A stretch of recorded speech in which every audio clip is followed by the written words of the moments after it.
So, today we shall be talking about / reviewing the movie Dune, the part 1 from the 2021 film, because I do know that there's a TV movie and then there's also another movie too from the 80s, but this is the 2021 one, the one that was originally supposed to come out in January, then got pushed till October, and then I want to say it was originally December of 2020. But anyway, this movie is being hailed by the critics, but people that are actually going to see it are kind of split down the middle from everything I read, so that now that I decided to watch it off HBO Max, I'm like, I might as well put my 2 cents in as well. But anyway, without further ado, shall we begin?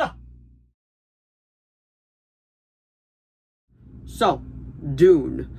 I know very little about this property. I own the book, but I've actually never read it because I did buy it intending to read it before the movie came out, and then I just kind of got sidetracked with everything, and I'm actually reading Clown in a Corn Maze right now. But let's actually not talk about that. I think it might be Cornfield. Let's actually talk about the movie. I went in with mild expectations. Everything that I read, like from the official critics review, they're like, oh, this is a great movie. You're gonna love it. Like, it's so well done. And actually seeing it, I watched it off HBO Max because it was definitely not one that I was willing to go pay for to go see in a theater, because my closest theater, the tickets prices are $15, so I was like, I'll watch it off HBO Max. I have it, I might as well use it, so I decided to do that, and I'm kind of glad I decided to watch it off HBO Max, to be honest. I know that Christopher Nolan said that this film is a treat for true movie fans and all that, but I gotta say, I consider myself a true movie fan, and I do not think that this movie is astonishing or amazing by any feat. I do think it's good. It's definitely, like, it is a massive undertaking, I guess you could say, to put it plainly and all that. Like, it is a large-scale movie, and WB wants this to be their version of Star Wars, so it should be interesting to see how it plays out. I will definitely see part 2, because even though this part did bore me very bad at sometimes, I feel like it still had a good amount of redeeming qualities, and I gotta say, I absolutely love the cast on it. The cast is awesome.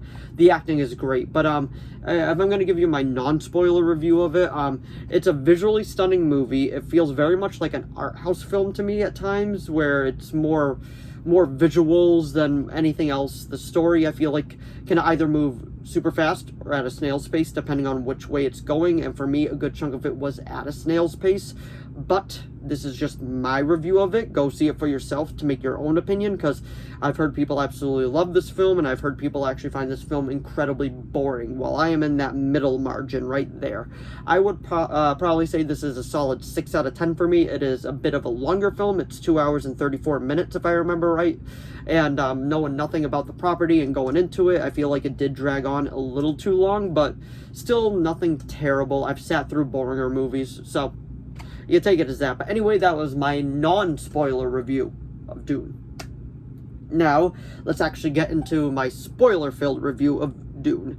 A couple things I want to say about this is the director of it, I can't remember his name, and even if I had it, I'd probably butcher it, but it's the same guy that directed Blade Runner 2049, Prisoners, and a couple others that I know of. But I've seen Prisoners. I haven't seen Blade Runner 2049. I own it. I gotta watch it, but I haven't seen it yet. But I gotta say, this movie, it's kind of boring at times for me. There's a lot to go on with the spice and all that, and I got what they were going with, but boy, do they say spice a lot in this. Like, it is the point of, like, Halloween Kills about Evil Dies Tonight, like, level of how many times they actually say it. The cast is Timothy Chalamet, I probably mispronounced that. If I did, I'm sorry, as the main star. Josh Brolin is in this, you know, Thanos himself. Who else is in it? Zendaya is in this. Jason Momoa is in this. They're like Dave Bautista, Stellan Skarsgård. There's so much quality to the cast, and I feel like they're actually the ones that definitely save this.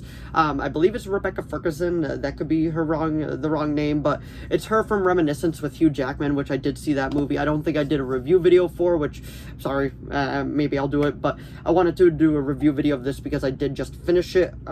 One of my biggest things is I did have to stop this movie halfway through because something came up, and then I had to finish it later on in the day, and I feel like that definitely killed the momentum of the movie for me, because it was right after the big action scene, and the big action scene, like, there's some training montages and all that, but no really, like, big spectacle action scene until a good hour and a half into this. The first hour is completely set up to get you used to this world and to get an idea of everything going on in this world, which I was okay with. I was okay going into a slow burn. I was like, that's actually what I expected. I'm like, I know nothing about this world. I want a good dive into it. I want to get an idea of what it's like, and it did give me that. So I was okay with the first half of this. And then when the action scenes happened, I was like, oh, okay, I'm starting to get a feeling for this. And the action scenes were actually pretty damn good. And then they killed off half the cast, which surprised me. Like, Oscar Isaac is in it too, which ironically is part of Star Wars. He played Apocalypse in X-Men Apocalypse, and they kill him off. I was surprised by that, personally. I was actually very surprised. I was like, oh, we're actually killing off major players in this. Like, a good chunk of this cast dies. I know that it's getting a part 2. It was actually just greenlit for a part 2, which I think is actually very good, because I will see part 2. But I'm just surprised with how many people they actually killed off. I don't know if that's the same as it was in the books. If it is, let me know down in the comments below if it is the same as the books. But well, the book, because I know the two movies is the first book.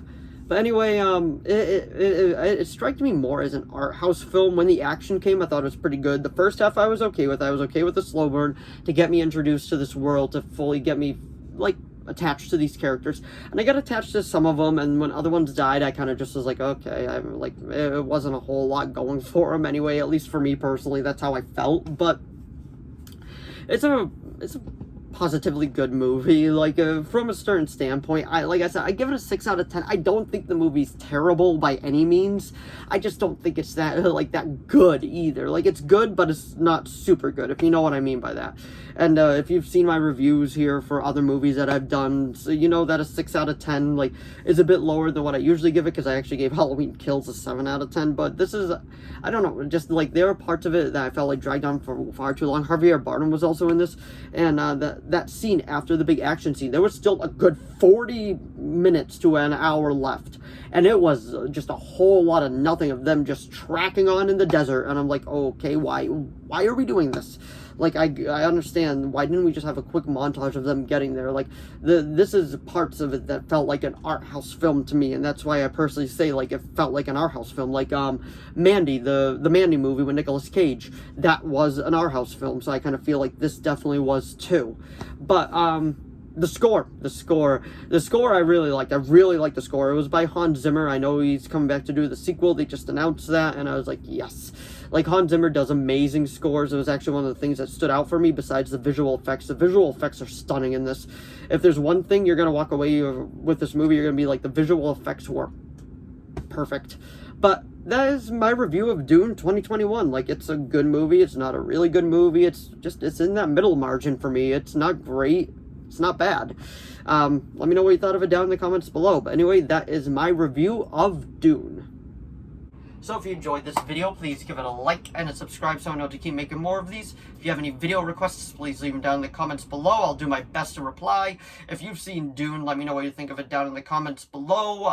I went in with mild expectations. I wasn't really surprised. I was more or less just met back with my mild expectations. But anyway, thanks for watching as always, and I will see all of you in the next video. Bye!